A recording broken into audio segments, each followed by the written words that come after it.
What is going on YouTube? Bryce Builds It All back with another video. If you're unfamiliar, I'm your favorite A&P IA and Part 147 instructor. I make a lot of videos for Part 147 students or A&P students. I am also an IA and I've done a lot of videos working on airplanes. And in this video, I wanted to change pace a little bit and I wanted to talk about the three most common discrepancies that I find on aircraft during annual inspections. I'm also going to give a couple of bonus discrepancies that I'll often find. So if that interests you, stick around. Okay, the number one thing that I see on almost every single annual inspection, and it's just the nature of the beast, is improper, bad, stripped, or missing hardware. And what I mean by that specifically is the screws and sheet metal screws, nut plates, tinnerman clips, whatever you want to call them, and washers that go into panels to hold the panels on the aircraft. It is just the nature of the beast that they get torn up and that they get worn out because they get taken on and off every single year. However, you can very easily accelerate that if you're using things like a drill to install or remove hardware. I do that, but I usually have mine turned down very, very low on the torque setting. So that when I put it in, I'm not rounding out the heads. But I've seen rounded out hardware where the actual Phillips cancellation in it, or not cancellation, but the Phillips slot in it is actually rounded out. I've also seen hardware where it's stripped and completely stuck in the aircraft. Now, for me personally, not every mechanic will do this, but for me personally, I carry a bin of hardware with me to just about every single annual that I do. I say just about because some of my owners actually have their own hardware. And that's fine. You can get a screw kit for your aircraft. But I carry that with me. It has number 10 machine screws countersunk, number 8 machine screws countersunk. It has number 10 button heads, number 8 button heads.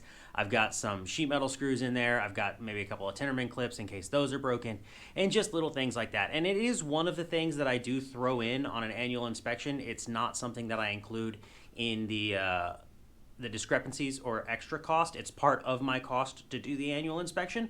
I've never given a pricing sheet on here, and I'm probably not going to.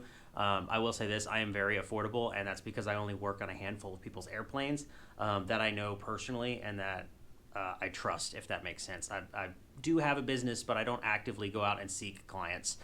If people come to me and they want me to work on their airplane, that's fine. But that's besides the point. So, like I said, I carry a hardware kit with me. If I find screws that are stripped out, especially if they're cross-threaded and the threads are looking really bad, then I'll just go ahead and put new hardware in the aircraft. With that, I also carry, I don't have one here, but I have kind of one. I will carry a set of reverse cut drill bits. That's not a reverse cut drill bit, that's just a drill bit. And the reason I say that is sorry, I'm trying to put it back in its thing. The reason I say that is if hardware is stripped out and you drill the head off, a lot of times if you take a reverse cut drill bit, meaning it cuts left hand, not right hand, you'll get lucky, and when you're drilling it out, it will catch and it'll pull the stem out, and then you don't need an easy out, which I do usually also take easy outs with me. I also take a number 8 tap and a number 10 tap for those rare times when a nut plate or something is actually cross-threaded and stripped and maybe needs to be reconditioned before I go down the full rabbit hole of drilling rivets and installing a new nut plate. So, hardware, number 1. Number 2, you saw it coming on the engine, is the baffle seals. Sometimes also the baffling, depending on the aircraft, if it's one of those 172s where the baffling kind of comes up real tall and you have to try to fish a spark plug socket around it, or you have to pull the plug out, they'll get torn up. They have to get removed sort of to get the plugs out, and they'll get torn up, they'll get bent. So I try to be really careful with those, but sometimes I find them in not the best condition. However, the baffle seal itself, that actual silicone or rubber seal that goes around the outside of the baffling, not always, but sometimes you'll find that torn. You'll find that in pretty nasty condition. As long as it's in one piece, I don't usually write it up as an airworthiness item. I'll just note that, hey, the baffle seal is starting to get tired. This might be something that we want to plan on replacing in the future. But as long as it's not splitting, as long as it's not coming apart, and as long as it's still doing the job of sealing, I'll usually let it go. But baffles and baffle seals are a big one that I see a lot of the time. When a pilot does come to me and is complaining of an aircraft getting hot, especially in the summertime, that's one of the first things I look at, is how tight is the baffling around the aircraft or around the engine, how tight is everything sealing, because that'll make a huge difference, obviously, in how well the engine cools. Number 3, I'm going to go ahead and stick with the engine here. I try to stress it to my students. I'm going to input some video of me doing it here so you can see exactly what I'm talking about. But number 3 is torn plug leads. The ignition harnesses in an aircraft, if it's like a 4-cylinder Cessna 172, I think the ignition harness is like $850. bucks. If you have slicks, I'll put it down in the comments. But one of the things that I'll see is that the B-nut portion that actually goes into the spark plug, the silicone nose and all that, people will put a 7/8 or a 3/4 inch wrench on that to take it off without putting a backup wrench on the plug lead itself, and you'll actually slowly but surely over time twist the end of that plug lead and you will tear the shielding. And the shielding is what's going to insulate that plug lead and that high tension voltage from leaking into your radios and your headset and making your flight very uncomfortable. So if you're hearing a popping noise in your headset very consistently and you take your cowling off and you find that several of your plug leads are torn, that might well be what's causing it. It's something that I'm very careful not to mess up because I don't want to pay for an $800-900 ignition harness if I can avoid it. It's also something that when I'm working on the airplane, if I find it, before I even take it off, I will take pictures of it and let the owner know, hey, these plug leads are a little twisted up. They're starting to fray at the ends. So that the owner knows it's not something that I did. I found it that way. I didn't tear it up and then try to charge the owner for repairing it because that wouldn't be ethical. And that's just another thing about me. If I break anything, if I mess anything up during an annual inspection, I admit it and it's something I fix. Like not something I've done since I was a young mechanic. It's not something that often happens, obviously. But things like, once upon a time I was doing an annual with a buddy of mine and we accidentally broke one of the coils because it had an electronic magneto on it. So we ordered a new coil for it out of pocket. We notified the owner, hey, this got broke during the annual, and then we replaced that on our own dollar. Because, like I said, it wouldn't be right to charge the owner for that. Now, a couple of bonus items. I am going to run through these pretty quick, but number one is placards. Now, I don't often find placards missing, but sometimes I do. Typically, when I find placards missing is immediately after an aircraft was refurbished. As you know, I put together a 172 on my channel. It's kind of where my channel started. I put together a Cessna 172 that was in a box. I've also done it with a Cessna 188, and I'm helping a buddy of mine put together a Cherokee. I think it's an Arrow.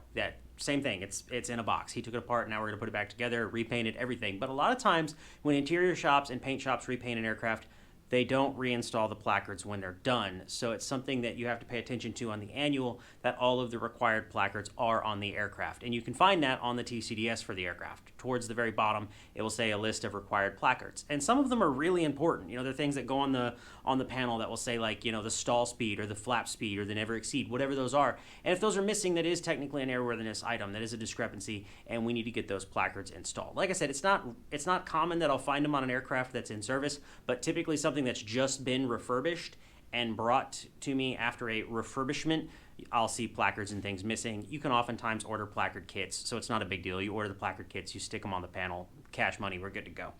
The other thing I find a lot is propeller leaks, and by propeller leaks, I'm actually talking about the grease seals that go around the blades. Hartzell, Macaulay, they kind of have different standards, but they both have some data on what is acceptable and what is not. Bad news, Macaulay, I don't think any grease leaking is acceptable. I forget what it is with a Hartzell. I think if you have evidence of leaking and you wipe it away and it hasn't come back in like 10 hours, I think it's okay. Because if a Hartzell is over serviced, it will leak out of the blade seals. But I'll see propeller blades leaking, which is obviously not what you want. That's your gears and everything inside your constant speed propeller are going to be drying out, and that's obviously just not good for airworthiness. But I do see that, not crazy often, like I said. Where I will see the seals going bad on props is actually airplanes that sit for a long time.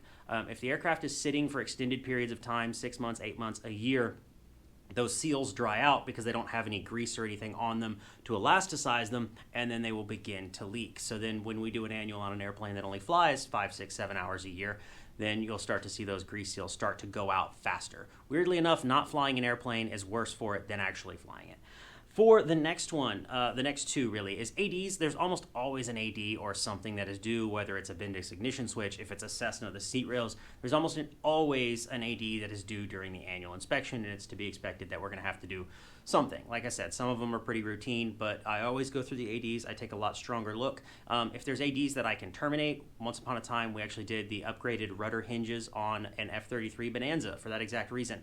It had a rudder AD that's due every 1,000 hours. You have to clean it off. You have to do a fluorescent penetrant inspection, and then you have to reinstall the rudder. But you can do that inspection. You can do that fluorescent penetrant inspection, and you can upgrade the rudder hinges to the same hinges that were in the A36 Bonanza, which is the 6th place, And then once you upgrade to those hinges, you can terminate the AD and you don't have to comply with it anymore. But like I said, ADs, it's something I see a lot. Obviously, there's always usually one, but I take a closer look at them and see if there's anything else that might need to be done. And last but not least is exhaust problems. Again, with those airplanes that seem to sit for a long time because the exhaust typically isn't protected against corrosion with any sort of paint. But common, I will see cracks in the exhaust system. If you actually stick a borescope up inside the tailpipe and look inside the muffler at the inner baffling in the muffler, it's something you want to do. Sometimes I'll see cracks in there. I've even come along aircraft that the baffle is completely gone. It's been melted out, it's been burned out completely, and it's just missing. Like I said, not something that I find on every annual inspection, but it's always something I look at because it's one of those problem areas. Cracks in the exhaust system are no joke. There are several aircraft that have exhaust system ADs for this reason. The Cessna 150, 172 that have the muff around the heater for cabin heat. You always have to take that off during an annual inspection and do a pressure test of the exhaust system to make sure there's no leaks in there. I actually found one recently on a Cessna 210, and I'll include a clip of that. We had done the pressure test on the exhaust, and there was a leak inside the heat exchanger, which, you know, you don't want to fall asleep while you're at 8,000 feet, so it's probably a good idea to get that fixed. But there you go. So there you go, everyone. That's going to do it all for this video. I hope you've enjoyed it. Probably going to be working on the motorcycle this weekend, so I'm actually going to be doing the electrical video that I promised. The first thing that I'm going to do is show how to use the wire chart that's part of your practical exam to determine the size wire you need for the voltage and amperage that wire is running. And that also determines on length, on the length of the wire, if it's in conduit, so on and so forth. So I'm going to be showing you how to use that table, how to use that chart. That might be beneficial to you if you're building an experimental, but I'm going to show that. And then I'm going to start showing a little more in depth as I build the wiring harness for it, how to crimp aircraft specific terminals and things like that. So stick around for all that. It's coming very soon. Thank you all so much for watching. Make sure you leave us a like, leave us a comment, subscribe, all of that good stuff. And as always, go build something and be easy.